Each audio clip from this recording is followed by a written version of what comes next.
The Titles and Text Media Generator is quite limited in its capabilities. However, it does have quite a number of animated presets that will suit most purposes. There is a catch though. The animations in these presets can't be modified within the Titles and Text tool. They can be modified within the ProType Titler tool, but this is a deprecated feature and it's not certain how long it will be available. ProType Titler is a very powerful titler, but is difficult to get to grips with. If you're interested, I did 7 tutorials on this titler, starting at tutorial 102. If you don't want to get into ProType Titler, there are things that can be done to change the way the animated presets in Titles and Text play on the timeline. This short tutorial details these methods. It's important to note that the method used depends upon the type of animation and how the preset is to be modified.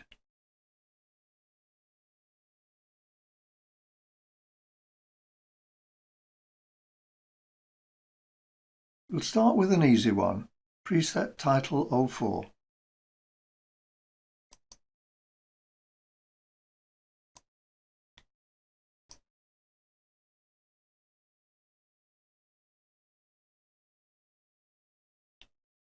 This contains a paragraph of text that is animated as if it were typed on a typewriter. At the default title length of 10 seconds, the paragraph can be read relatively easily.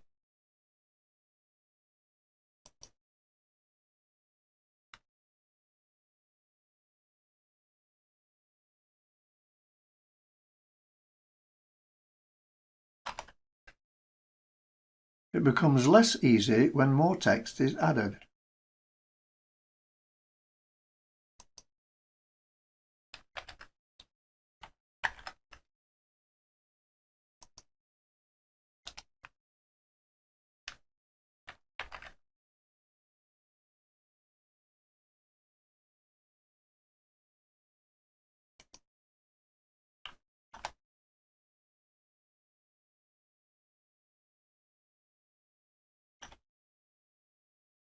This can be solved easily by increasing the duration of the event.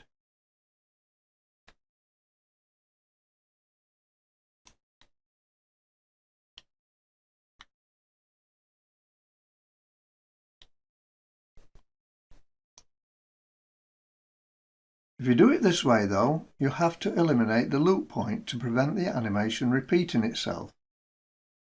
Do this by clicking the Match Event Length icon on the Titles and Text UI.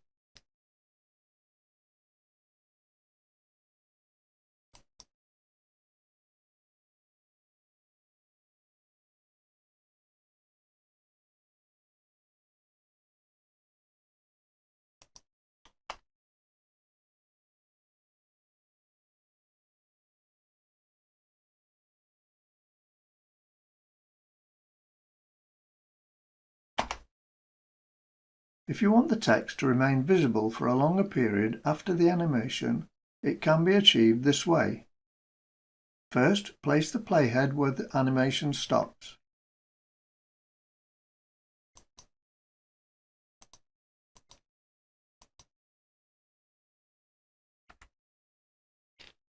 Then click the ellipses at the end of the event and select Freeze Frame at Cursor.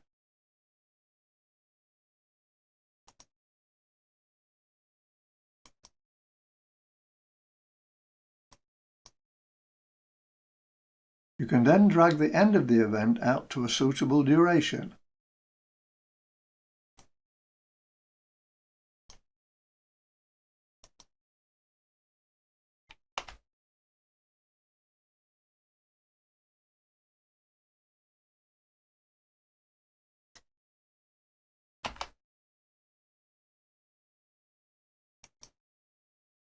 The point to note about the Titles and Text tool is that it's not capable of wrapping text. You have to manually wrap the text using carriage returns.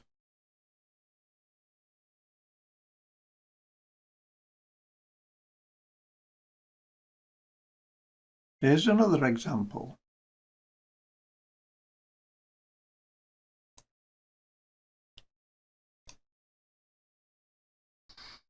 Title 02 has a single paragraph where the lines animate into frame from the left and stay in frame until the end. If you wanted the lines to animate out of frame to the left at the end of the event, this is what you can do.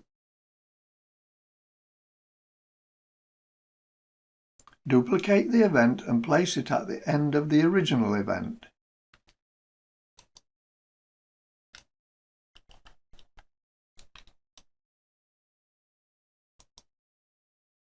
Right-click on the duplicated event and select Reverse.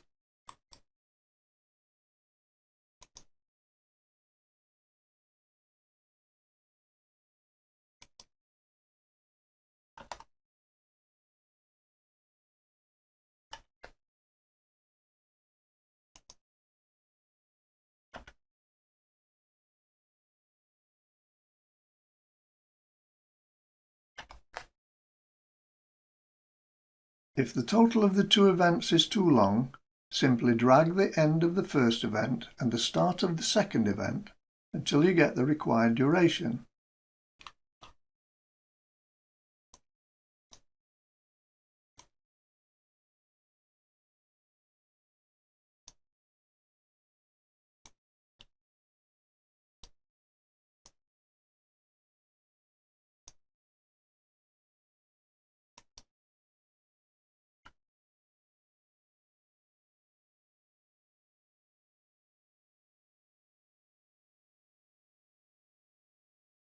Be careful that you don't shorten past the animations.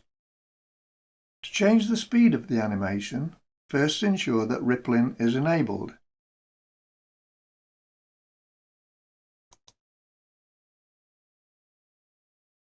Place the playhead at the end of the animation and press S to split the event at that point.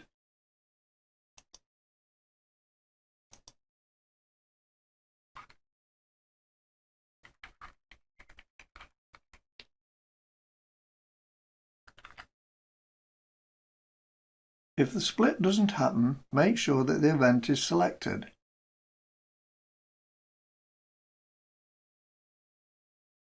Press and hold the Control key, then grab the edge of the first part and pull out to slow down the animation, or pull in to speed it up.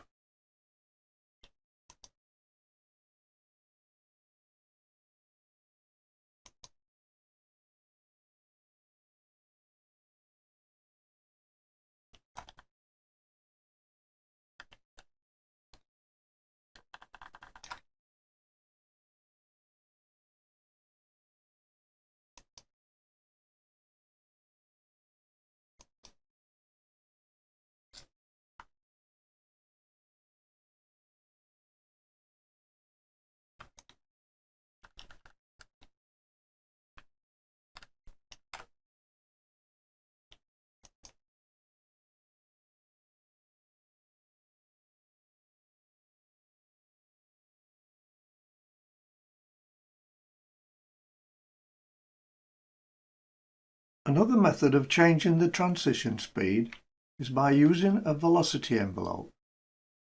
In my opinion, this method is more time-consuming than the time stretch method I've just described. However, for completeness, I'll describe the method. I'll use the same title preset, Title 02.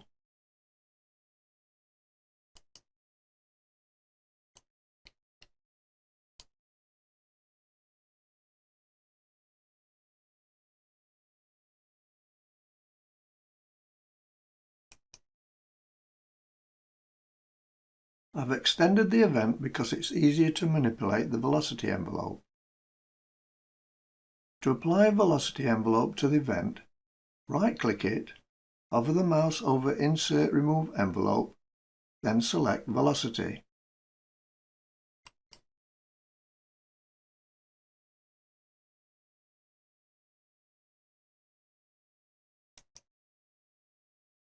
This will place a green line, which is the velocity envelope, on the event. When working with envelopes, it's a good idea to expand the track height.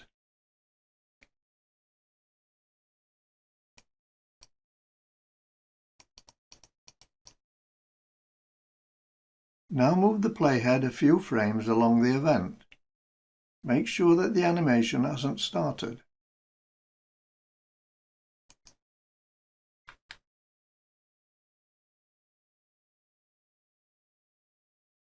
At this point, create a keyframe on the envelope. There are two ways of doing this. You can simply double-click on the envelope, or, and this is the method I prefer, right-click on the envelope and select Add Point.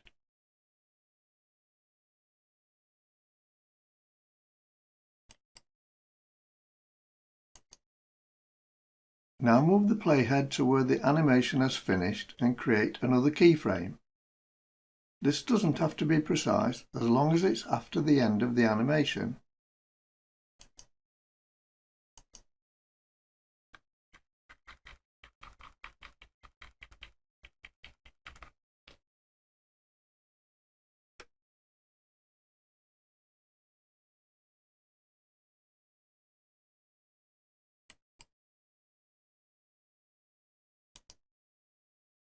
Now move the playhead a few frames further along and create another keyframe.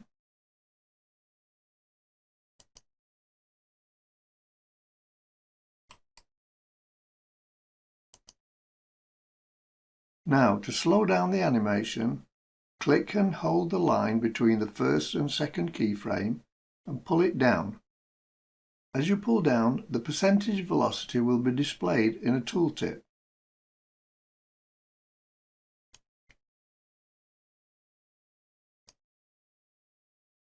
This can be quite tricky, especially if you have shaky hands, as I have.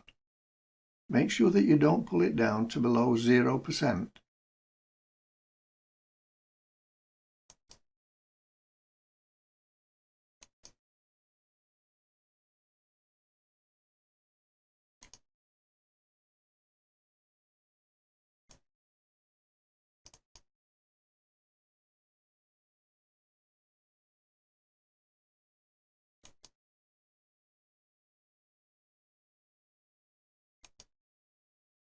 To speed it up, grab the line and move it up past the 100% point.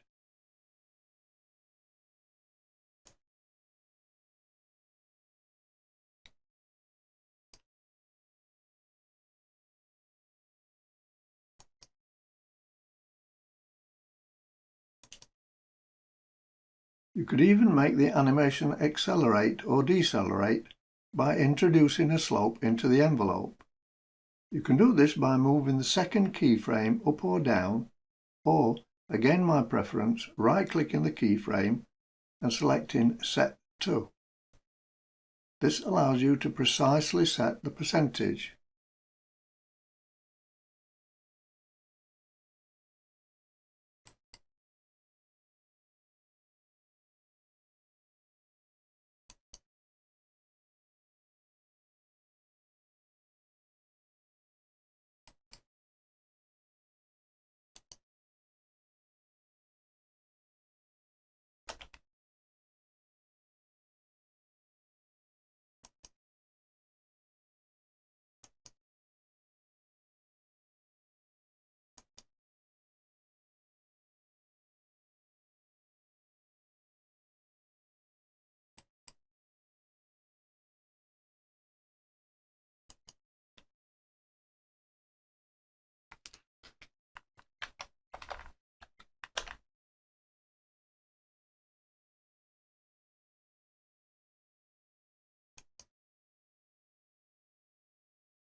You can then change the shape of the slope by changing the interpolation mode.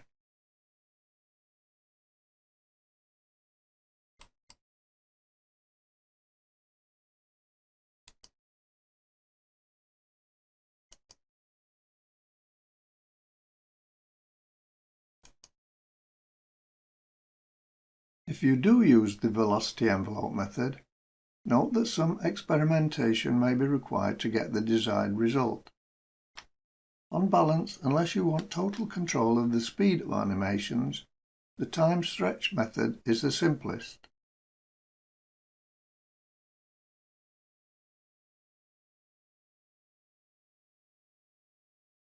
In example 1, I created a reverse animation at the end of the event by activating the right-click reverse option. There's a far easier method to create an outro using a velocity envelope. This is how you do it. I'll use the same title preset and I'll apply a velocity envelope to it.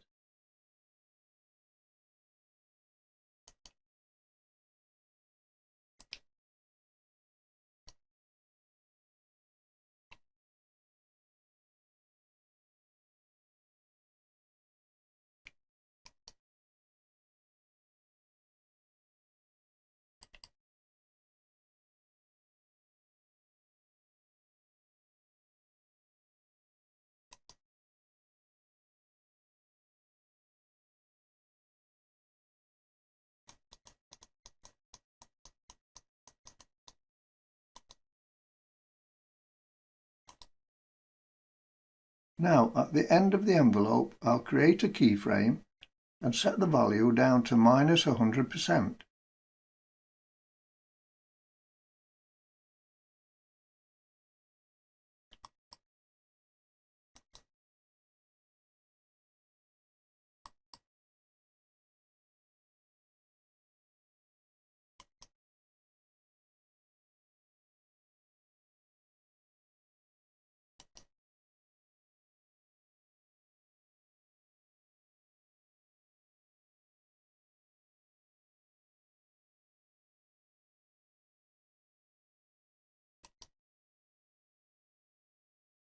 It's as simple as that.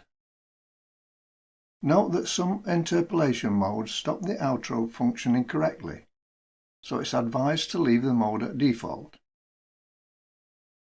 A problem with this method is that the longer the event, the slower the intro and outro will be. This needs to be taken into account when deciding which method to use. You should also be aware that with some of the presets, the outro created using this method may not fully complete their animation. Some experimentation may be called for. Using these few basic methods, it's possible to modify the way the animated presets in titles and text play.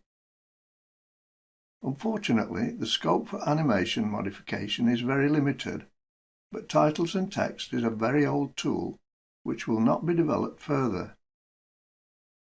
If you own Vegas Pro 2026, the basic version includes Boris FX's Title Studio, a very powerful titler. It's quite daunting for the beginner, but I've done 22 tutorials on Title Studio starting at tutorial 50. I hope this short tutorial has been useful to you. If it has, please consider subscribing if you haven't done so already. Until the next time, bye for now.